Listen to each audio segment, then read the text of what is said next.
అనారు ఆశకి తాజ్ మహల్ శోభకి పేదవాడి ప్రేమకి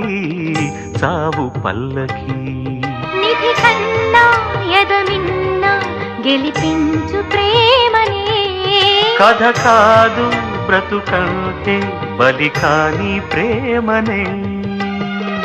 వెళ్ళిపోగునేస్తమా